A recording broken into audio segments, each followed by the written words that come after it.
अस्सलाम वालेकुम, welcome back to my channel. कैसे हैं आप सब? अल्लाह ताला का शुक्र है मैम ठीक ठाक हाँ, खैर खैरियत है। अच्छा जी, आज है संडे का दिन और पहले तो सबको मुबारक कि सीज़ फायर हो गया। अल्लाह ताला सब नू अपने हिफ्ज़ ईमान च रखे और बहुत सारी खुशियां दे, सारे अपने अपने घर खुश रहन आबाद रहन। अच्छा जी, आज मैंने जाना है ग्रोसरी करने, तो उसी टॉपिक पे चंद बातें आपसे शेयर करूँगी। तो अभी मैं बना रही हूँ, इसको लंच तो नहीं कहेंगे, ब्रंच कहेंगे। नाश्ता और लंच इकट्ठा ही है। तो उसके लिए ना मैं चिकन बना रही हूँ, बोनलेस चिकन है। तो इसके मैंने छोटे छोटे क्यूब्स की शक्ल में इसको काट लिया है। चिकन ब्रेस्ट था मेरे पास पड़ा हुआ ना, तो वो जैसे कि आपको मैंने बताया कि मैंने ग्रोसरी शॉपिंग के लिए जाना है, तो जो घर में था उसी से बना के बच्चों को दे के फिर बाद में जाऊँगी ना। फिर ये लंच और नाश्ता दोनों इकट्ठे ही हो जाएंगे ना। तो ये चिकन कढ़ाई बनाऊंगी, बोनलेस चिकन कढ़ाई। और इसके साथ अगर किसी ने नान खाना है नान खा लेगा, रोटी घर की खानी है वो बना दूंगी। तो मैं आप ये चिकन जो है ना, ये इसमें मैंने ऑयल गरम किया, उसमें थोड़ा सा खड़ा मसाला डाला है। उसमें एक इलायची थी, 2-3 लौंग थे, काली मिर्च थी, एक दालचीनी का टुकड़ा था, बड़ी वाली काली इलायची थी ना। तो वो जैसे ही ऑयल गर्म हुआ उसमें मैंने वो डाली थी, थोड़ी सी कड़कड़ाई गई तो मैंने चिकन डाल दिया। अब इसमें मैंने टमाटर डाले हैं ग्राइंड करके ना, पीस के टमाटर डाले हैं। इसमें कुछ तो क्यूब्स पड़े हुए थे मेरे पास, वो डाले हैं। और 2-3 ना टमाटर और थे, टमाटर इसमें ज़्यादा जाते हैं, तो 2-3 टमाटरों को ग्राइंड करके तो वो मैंने इसमें डाल दिए ना।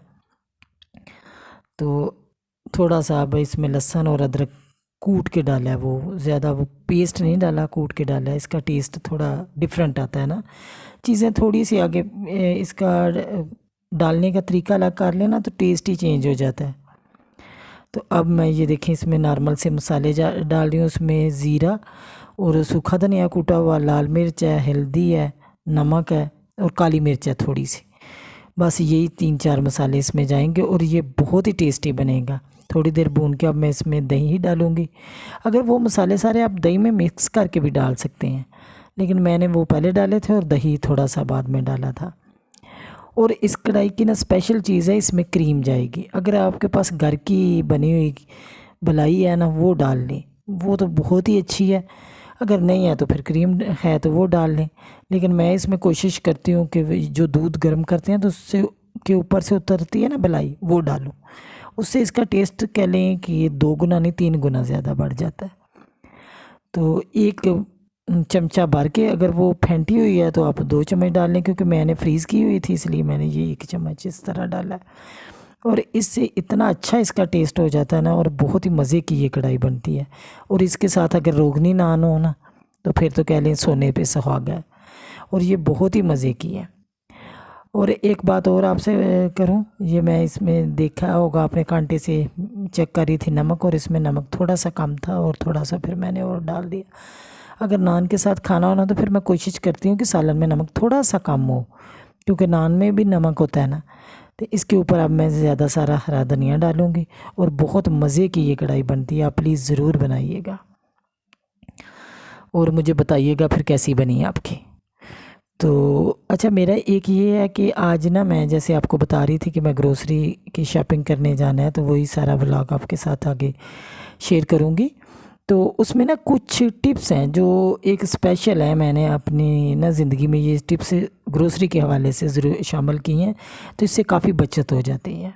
एक तो सबसे पहले आप ना अपना पूरे वो पेंट्री खोलें जहाँ आपने सारा अपना सौदा सल्फ रखा होता है, उसको सारा निकालें।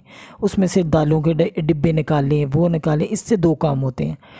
एक तो जैसे ये निकालेंगे तो आपको पता चल जाएगा कि आपने क्या क्या चीज़ लानी है, उसकी लिस्ट बना लें।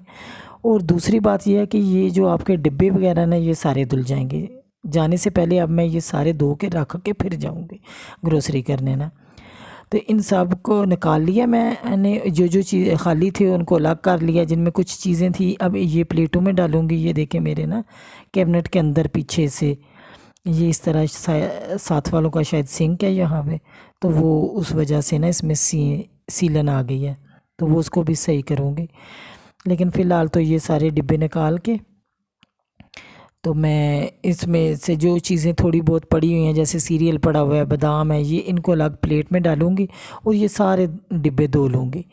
ये हर महीने मेरी कोशिश होती है जो खाली हैं वो तो धुल जाएं, लेकिन 2 महीने 3 महीने के बाद ना मैं पूरे एक दफ़ा ज़रूर धोती हूँ।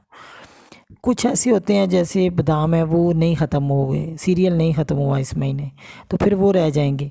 तो इस दफ़ा मैं वो सारे धो रही हूँ ना इकट्ठे करके। अब धो के इनको मैं डाइनिंग टेबल पे रख जाऊँगी, क्योंकि यहाँ पे पंखा अक्सर चलता ही रहता है सारा दिन ना, तो ये मेरे वापस आने तक अच्छी तरह सूख जाएंगे। और फिर जैसे ही मैं ग्रोसरी करके आऊँगी तो वो सारी चीज़ें समेट लूँगी ना।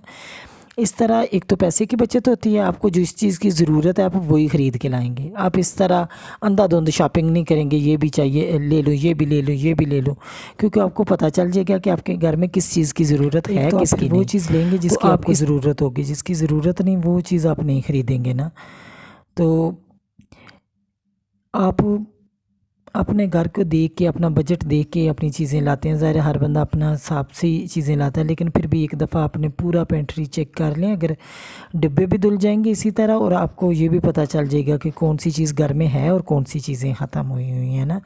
तो इससे आप, जैसे कि आपको पता है आजकल कितना महंगाई का दौर है, तो इस तरह की छोटी छोटी बातों पर बहुत गौर किया करें, बहुत ख्याल से किया करें। ये कभी भी ना सोचें कि खैर है मेरे पास तो है, अल्लाह मियाँ ने आपको दिया है, आप किसी कहीं और इन्वेस्ट करें, इनको कहीं और लगाएं।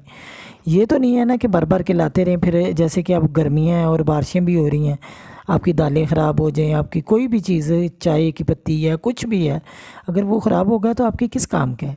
इसीलिए आप, अब मैंने भी वो चीज़ लेके आई हूँ जिसकी मुझे ज़रूरत थी। चीनी बिल्कुल भी नहीं थी, और गर्मियों में शरबत में चीनी ज़्यादा यूज़ होती है, इसलिए मैं 2 पैकेट ले आई। एक चीज़ अगर है घर में तो उसके बदले कोई और ले लें, वो चीज़ लें जिसकी आपको ज़रूरत हो। और फिर दूसरी बात यह है कि आते ही उसको समेट लें। जैसे ये देखें, मैं अब डिब्बे धो के रख के गई थी, अब मैं आई हूँ और सारी चीज़ें उनको अपनी अपनी जगह डिब्बों में डालूँगी और सबको समेट दूँगी। इससे ना तो बहुत ज़्यादा खलारा मचेगा और आराम से सारा काम हो जाएगा।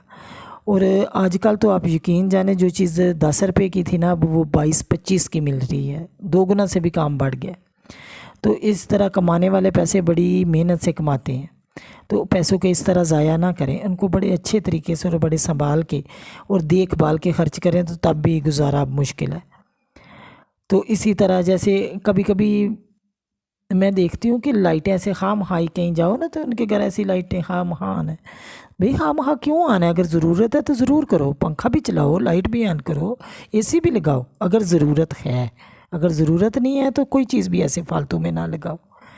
इससे भी पैसे बचेंगे, आपका बिल कम आएगा, आपके ही पैसे बचेंगे। आप कहीं और लगाना, अपना कुछ घर की चीज़ ले आना। थोड़ी थोड़ी छोटी छोटी बातों पे बहुत एहतियात किया करें। ये देखें, अब ये मैंने इस डिब्बे से निकाल के इस डिब्बे को धोया था, अब दोबारा इसमें डाल दिया। ये ज़ीरा है, सूखा धनिया, इसी तरह सारी चीज़ें मैं आराम से इसमें रख दूँगी और फिर पूरा महीना आराम से चलती रहेंगी। ये बार बार दुकान पे जाना भी ख़त्म हो गया, एक ही टाइम में सारी चीज़ें आ गई। अगर कोई इस तरह का बंदा है जिसकी डेली की डेली आमदन है, आप एक छोटा सा गुल्लक लें, उसमें पैसे डेली के डालें और इकट्ठे करके एक ही दफ़ा किसी भी जगह से जो आपके करीब स्टोर है वहाँ से जाएं और आराम से पूरे महीने का ले आएँ। एक तो इसमें बरकत होती है, जब इकट्ठी चीज़ आ जाती है उसमें अल्लाह मियाँ की तरफ से बहुत बरकत होती है। इससे अल्लाह मियाँ ने ना हर चीज़ में बहुत फ़ायदे रखे हैं। थोड़ी सी सोच और समझ से काम करो और ज़रूर अच्छा होता है। अल्लाह हाफिज़।